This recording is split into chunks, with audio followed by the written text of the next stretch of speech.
Le Conseil consultatif sur le secteur de l'industrie, que j'ai tenu à redynamiser, est un cadre de discussion et d'échange entre les acteurs du secteur pour, entre autres, trouver des solutions aux problèmes qui se posent et contribuer à la réflexion stratégique sur les politiques publiques en matière de développement industriel. Pour nos présentes assises, nous avons choisi de discuter des problèmes de la filière acier au Sénégal en vue d'y apporter les solutions appropriées conformément aux directives de son Excellence le Président Macky Sall, dont l'ambition pour le secteur est de diriger une industrie manufacturière à haute valeur ajoutée, moteur d'exportation robuste et d'import substitution, d'inclusion sociale et qui valorise les ressources nationales. Ainsi, le développement de la filière acier participe de cette ambition et des batailles sectorielles clés à mener pour le développement de l'habitat social et la constitution d'un écosystème autour de l'industrie de la construction. Cette filière constitue pour sa maturité et sa capacité intégrative une chaîne de valeur à fort potentiel avec des performances importantes du point de vue des capacités industrielles, mais aussi en termes de création de valeur ajoutée et d'emploi. En effet, la valeur globale des investissements du secteur industriel de l'acier au Sénégal est de l'ordre de 130 milliards de francs CFA, représentant une capacité de production industrielle estimée entre 450 000 et 500 000 tonnes par an, qui couvre la demande nationale estimée à environ 400 000 tonnes. En 2018, le chiffre d'affaires global de la branche industrielle métallurgie et travaux des métaux était évalué à plus de 220 milliards de francs CFA pour un effectif de 133 entreprises formelles, dont 80% de PME. Le secteur génère environ 10 000 emplois directs et globalement plus de 600 000 personnes vivent de l'économie sociale développée autour de cette filière. Mesdames, Messieurs, malgré son fort potentiel de croissance et de développement sectoriel, en raison notamment des grands chantiers de construction de l'État, le secteur de l'acier connaît depuis 2 ans des problèmes de compétitivité ayant entraîné la fermeture de certaines entreprises. Le groupement professionnel des industriels de l'acier au Sénégal a produit un mémorandum qui sera examiné au cours de nos travaux et qui indexe les importations massives et frauduleuses de fer à béton, les fausses déclarations de valeur en douane, les réexportations fictives de marchandises sous douane, les exonérations indues et abus sur les quantités, le non-respect des normes productives et le coût élevé de l'électricité. Toutes ces questions ont été portées à l'attention de son Excellence le Président Macky Sall à la faveur de la communication que j'ai faite le 3 juin en Conseil des ministres à la suite de la visite que j'ai effectuée dans certaines de vos entreprises. En réaction, le chef de l'État m'a instruit de trouver avec l'ensemble des administrations concernées des solutions rapides à ces problèmes et c'est tout le sens qu'il convient de donner à notre rencontre de ce matin.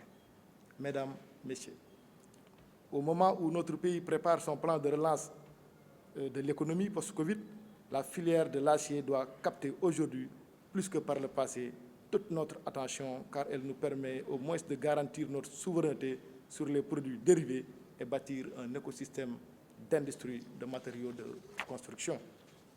Des efforts importants ont été faits ces dernières années pour soutenir et protéger la filière à travers notamment l'adoption de la norme NS 02035 sur le fer à béton, mais aussi et surtout les mesures importantes prises par la douane, tant au plan réglementaire qu'au plan opérationnel, sur lesquels son représentant reviendra certainement au cours de nos échanges. Pour conclure, je voudrais vous assurer que nous sommes bien conscients que nous devons faire plus pour la filière et nous sommes bien dans cette perspective. C'est d'ailleurs cela qui fonde la requête du ministère de l'Urbanisme, du Logement et de l'Hygiène publique d'appliquer une taxe parafiscale sur le fer à béton pour alimenter le fonds de l'habitat social. C'est le cas pour le ciment. En effet, l'application de cette taxe doit aller de pair avec les mesures de soutien et de protection des industries nationales qui facilitera l'accès à un logement social décent pour tous. En raison de la concurrence déloyale exercée sur les entreprises formelles. Celles-ci sont soumises à la double contrainte de coûts élevés des facteurs de production et de la concurrence déloyale, fraude, sous-facturation, dumping, etc. À ces contraintes, je l'ai dit tout à l'heure, s'ajoute l'octroi de titres d'exonération en application des dispositions du Code des investissements, détourné de ses objectifs originels de promotion de l'investissement national. Dans le cadre des travaux qui nous réunissent aujourd'hui, les industriels de la métallurgie auront toute la latitude de parler de ces contraintes qui freinent leurs activités, mais aussi de l'accompagnement qu'ils attendent de leur administration. La métallurgie, Monsieur le ministre, est un secteur qui compte, et cette réalité n'a certainement pas échappé au chef de l'État lorsqu'il nous a instruit de trouver des solutions aux problèmes qui sont posés. Nous partageons en tout cas avec l'État l'ambition de doter notre pays d'une industrie capable de relever les défis de la souveraineté économique, devenu partout le discours dominant depuis le début de la nouvelle crise mondiale. Mais tout le monde le sait, le corollaire de la souveraineté économique, c'est la préférence nationale. À l'instar des autres pays, nous devons sans complexe protéger notre marché local, d'autant plus que l'industrie du fer et de l'acier dispose, comme nous l'avons dit, de capacités de production suffisantes et d'une qualité aux normes internationales. Aussi avons-nous du mal à comprendre comment, au moment où notre pays s'est lancé dans le plus ambitieux programme de réalisation de grands travaux depuis notre indépendance, et que les cimentiers ont leur carnet de commandes bien rempli, l'industrie locale de la métallurgie sombre dans le marasme. À la réflexion, la seule explication qui s'impose est que par effet d'éviction, l'importation massive de matériaux de construction en fer et acier s'est substituée à la production nationale. Monsieur le ministre, je vous invite à être fier de votre secteur industriel, qui est conscient de l'importance de son rôle et des devoirs qui lui incombent dans l'émergence d'un secteur productif fort et dynamique, parce que innovant, inventif et conquérant. À côté de l'accompagnement de l'État, le secteur industriel ne rechignera pas à prendre et à assumer sa part de responsabilité. La volonté du GPIAS d'accompagner le ministère de l'Urbanisme sur le projet des 100 000 logements est la preuve de la pleine conscience de leurs responsabilités citoyennes. Au moment de conclure mon propos, Monsieur le ministre, je voudrais encore une fois de plus vous remercier et vous féliciter pour les initiatives que vous prenez au quotidien et qui vont toujours dans le bon sens, puisque vous êtes à côté des entreprises et j'ai l'occasion à plusieurs reprises de constater votre disponibilité. La crise a aussi montré les limites d'un modèle de développement des chaînes de valeur mondiales qui peut tout d'un coup se gripper en cas de pandémie et bloquer toutes les industries lorsque un des fournisseurs ne peut plus fournir ses clients. D'où l'idée d'une plus grande régionalisation des chaînes de valeur, ce qui pourrait soutenir le commerce intra-africain, et particulièrement la nouvelle zone de libre-échange, et aussi permettre à des pays comme le Sénégal de mieux se positionner dans les chaînes de valeur européennes et américaines en profitant de sa proximité géographique. Déjà, des vêtements de sport sont exportés vers le marché américain à partir de la plateforme industrielle internationale de Diamniadio.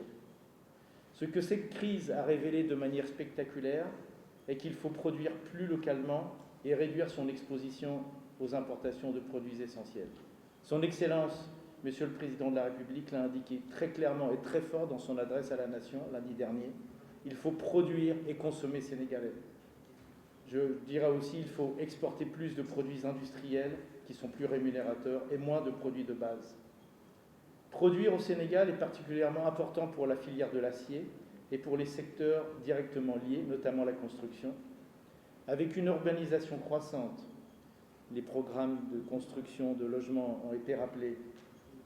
Il est essentiel d'avoir les capacités locales de production des matériaux de construction.